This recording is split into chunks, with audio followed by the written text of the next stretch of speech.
Good afternoon to you. This is Wheel of Justice, the program brought to you by the Abia State Administration of Criminal Justice Monitoring Committee with the support of Prisoners Rehabilitation and Welfare Action Power and also the Open Society Initiative for West Africa, OCY, and the Abia State Justice Reform Team. My name is Ifeanyi Awa. Now, if you remember last week, we talked about the separation of power and also looked at the issue of of JUSON, the strike going on right now. But this week we're going to continue on that line, but we're going to be looking at the effect of implementation of judiciary financial autonomy on administration of justice. Last week I did ask this question a bit, but on this week's edition of the program, I have my guest, Mr. N.C. Elua, who is a ex-chairman, MBA Umuahia branch, and member of the ACJMC of Abia State, and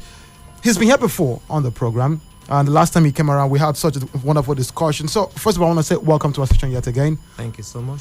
All right, now we're going to look at the issue of the effect of implementation of judicial financial autonomy on administration of justice. But first of all, let us get to understand what we mean by financial autonomy in terms of the judiciary. Okay.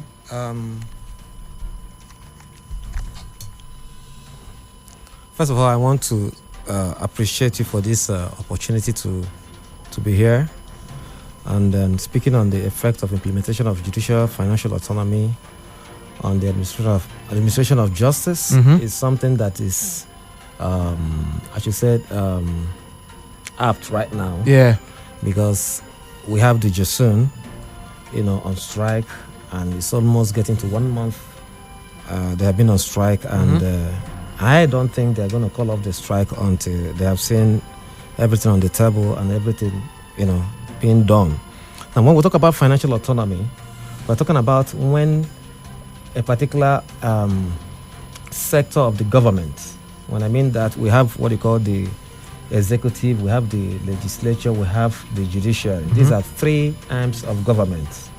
Now, when they are financially independent from each other, when they are not accountable to each other, or when they are accountable to each other, in the sense that each arm of government has its policies, the way they maintain their policies, the way they carry out their policies, and the way they fashion out their policies, and not the other one overseeing, the other in terms of financial administration.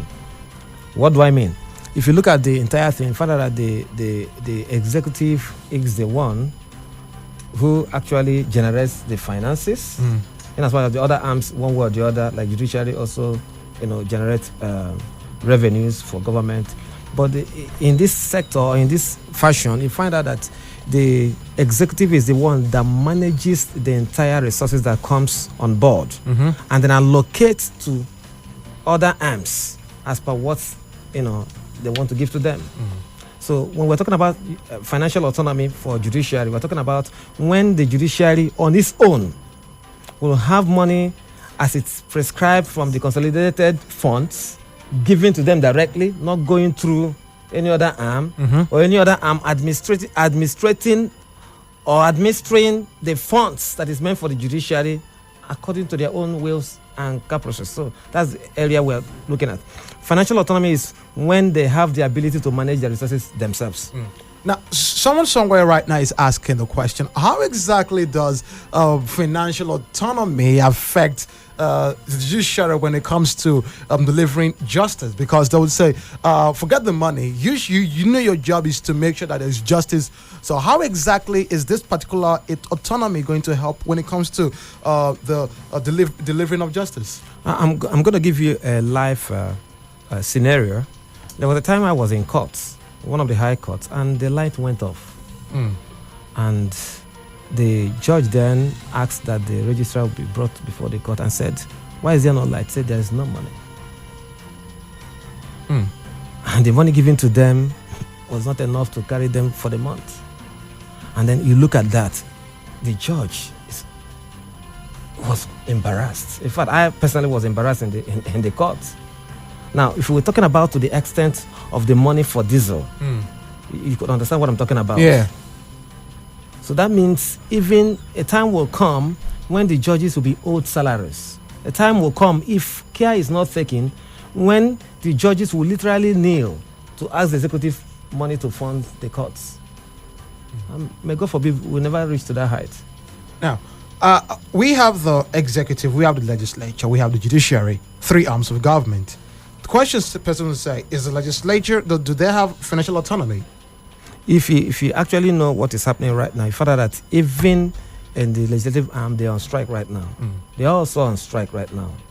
So this is not just about, it's just not with the judiciary. It's not just with the judiciary, it's with the other arm of government too. Because what they're trying to do is to make sure that the essence of the 1999 Constitution as amended is put on the table and all the letters carried out. You don't just say that we have separation of power when to a particular extent the other ones are being overseen by another. And that's not right. Last week, during my conversation about separation of power, we talked about, I went as far as talking about the point of appointment of a chief of the Chief Justice of the Federation and the role of the president in this. Now, I'm not looking at that right now. Well, if this is implemented, as the financial autonomy is implemented at this moment, how would that help better the judiciary in the country? Very well. You just look at that. The courts will be more functional, and justice delivery will be faster and better.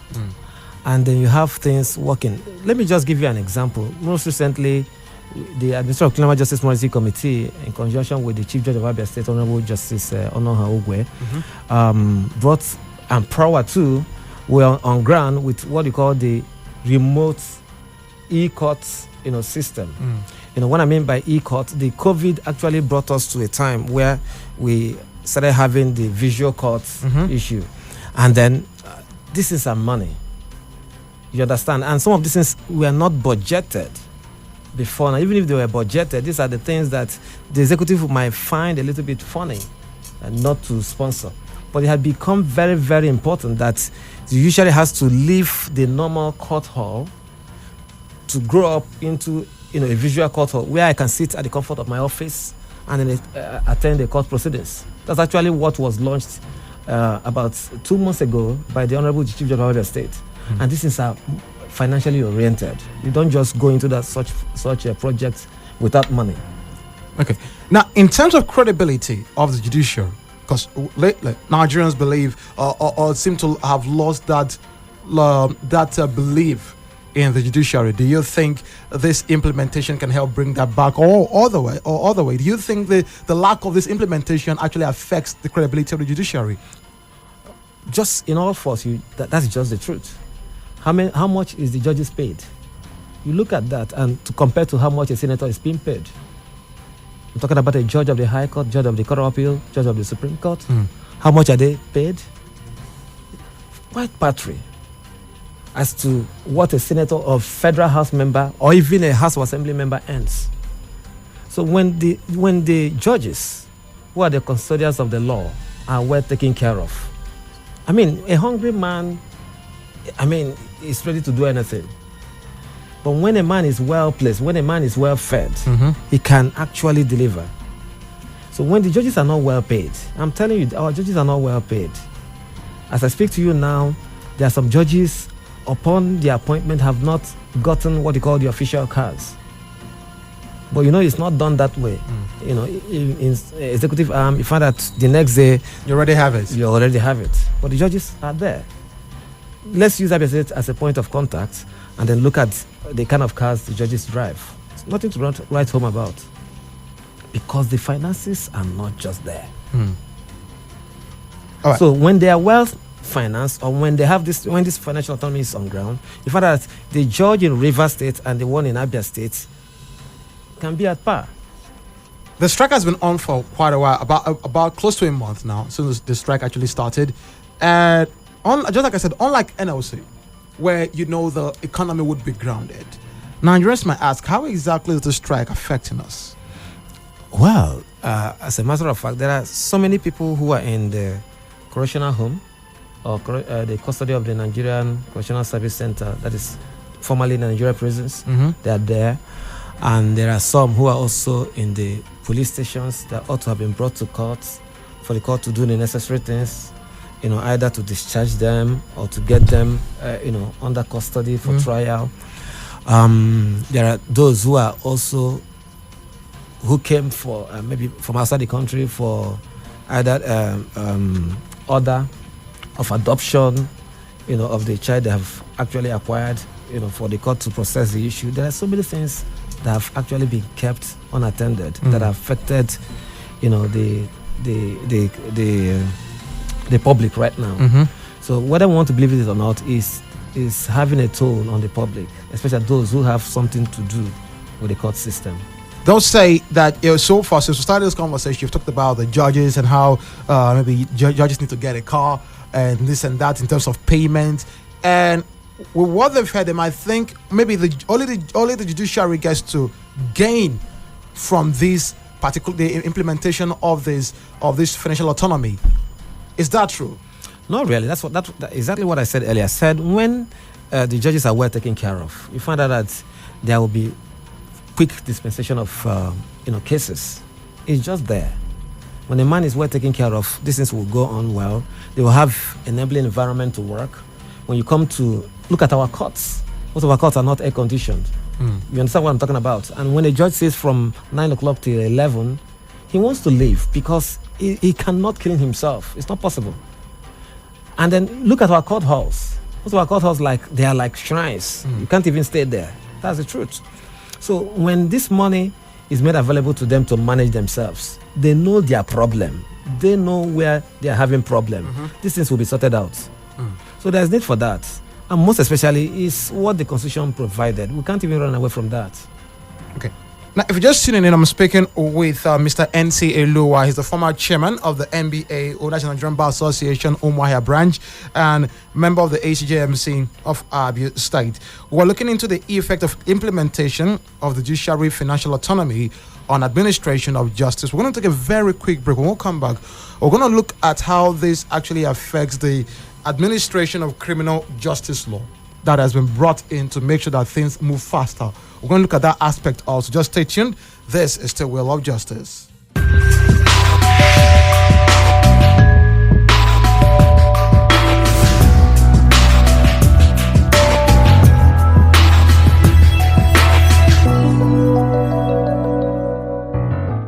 Welcome back. This is still Wheel of Justice. It is brought to you by the Abia State Administration of Criminal Justice Monitoring Committee, Prisoners Rehabilitation and Welfare Action PRAWA, with the support of the Open Society Initiative for West Africa, OCWA, and the Abia State Justice Reform Team. We're talking about the effect of implementation of judiciary financial autonomy on administration of justice.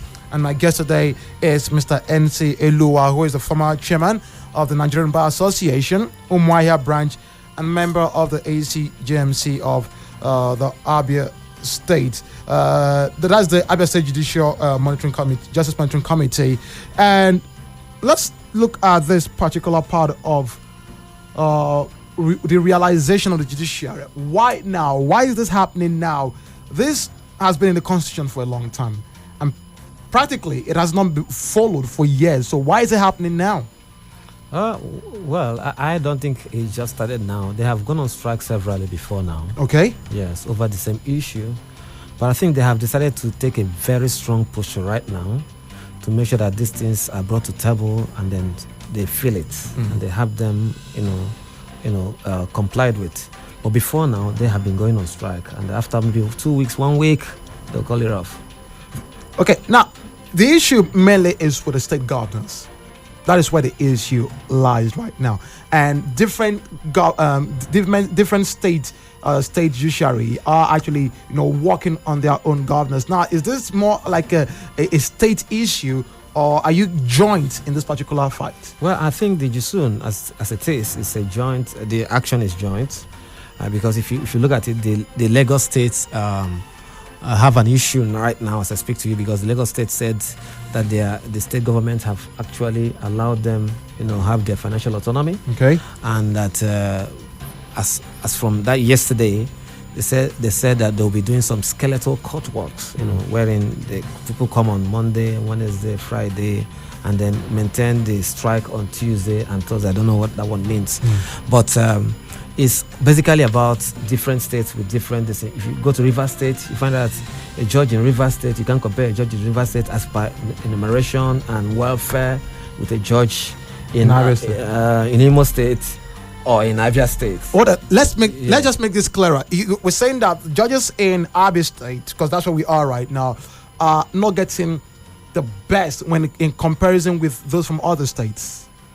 That's what we're talking about. You see, that's why when we say that these things are all encompassing, it's something that needs to be done and seem to be done.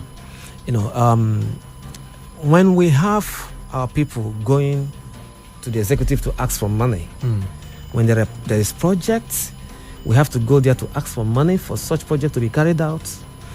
It's not right. Unlike where you have judges who are, where you have the governors who are mostly lawyers, they understand this. They seem to appreciate this. So they tend to, let loose that end so that the judiciary will have what is due them in order to get the jobs done. That's why if you go to a place like River State, you find out their court halls are next to heaven. Next to heaven, you enter a court hall, you'll be proud that you're a lawyer. Something you see in Dubai or in the UK. But compare that with what we see here. It's not. Our own is like a town hall, a community hall, or something of that nature. So when we're talking about that, it's not necessarily that the government of the day doesn't know what they want to do or doesn't know. They need to know that they need to be told the truth that this sector, of governance or government actually need to have their full freedom financially so that they can implement whatever they want. In River State, as I had, I practiced in Port Harcourt before I finally came back to Umaya. Okay. Yes, I know that then when Odili was the governor, of course the wife was a judge, so he has a lot of influence on the policies there. The judges, let me just give you an instant case now. In River State, a customary court chairman, as I speak to you, have 2 official cars. But you can't boast for that with a high court judge in Abia State. Well, they might say, the state government might say, you know what, you can't compare the money River State has with that of Abia State. What we're talking about is financial autonomy. Financial autonomy comes between a particular fund that is given out to states. You understand what I'm talking about? Okay. Yeah, they are giving out to states. It comes, in line with what they get from FARC, if I'm right. In terms of allocation. In terms of allocation. Okay. And then, now when we're talking about detach that from what comes to the executive, let it go directly to the head of courts. They should manage. You don't just say that you have an autonomy when let's just think about that. A father in the house, say that he's the head of the family, and the wife is there, and the children are there. A scenario like that, and then the money due for the wife, for the welfare of the family, is not properly given to him, to her, sorry, and the school fees of the children are also not released to them. The entire system will collapse. Yeah, that's how it is. Okay, we're almost out of time. But for the past couple of months, we talked about the ACJL, and basically that's what the theme of this program is, trying to let business understand how far the law has come and also how it's meant to bring about the speedy dispensation of justice for Nigerians, not just for the accused, or not just for the person who has been wronged, but the person who has been accused also. How does this particular issue of autonomy affect this law? Well, if you go through the SCJL, especially the one applicable to Abia State, you find out that we have time allocated to procedures or proceedings, right from the time an accused person is arrested. There are time allocated to the police to conclude the investigation, charge to court, or if it's a case that if they are charged to court and it's a capital offense, there's also a time allocated for the police to release the case file to the Attorney General, for Attorney General to provide information against the accused person. Those things have been overtaken right now because the judicial strike has actually eaten into the time that is allocated. So that's why I said earlier on that it's not just that the judicial strike has done a lot of ill health to the implementation of the SCJL, and because now we have lost track. The courts are closed, so we have those ones who are supposed to have their cases ought to have been at a particular stage now, still staying at one level, not getting on to the next level. So that's just the problem we have.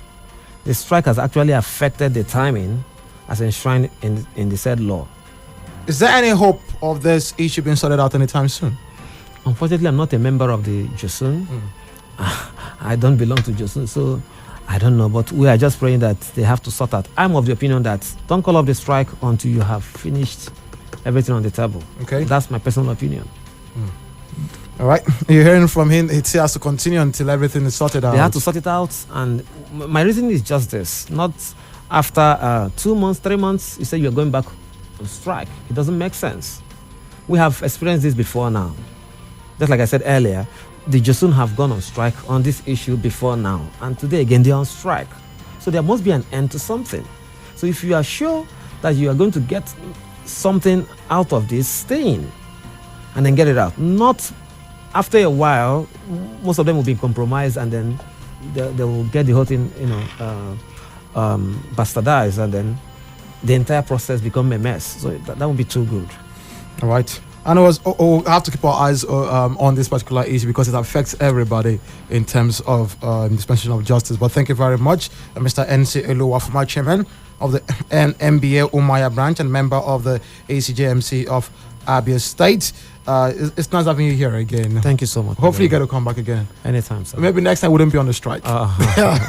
That's okay. Thank you. God bless you. All right. Don't forget again, this program comes your way every Tuesday from 3:30 p.m. It is brought to you by the Abia State Administration of Criminal Justice Monitoring Committee and Prisoners Rehabilitation and Welfare Action Prawa, with the support of the Open Society Initiative for West Africa, OSIWA, and Abia State Justice Reform Team. Thank you very much, Agnes, who's representing Prawa. Thank you very much for being around. My name remains Ifani Awa. We'll continue this journey yet again next week, Tuesday, God willing. But from me to you right now is goodbye.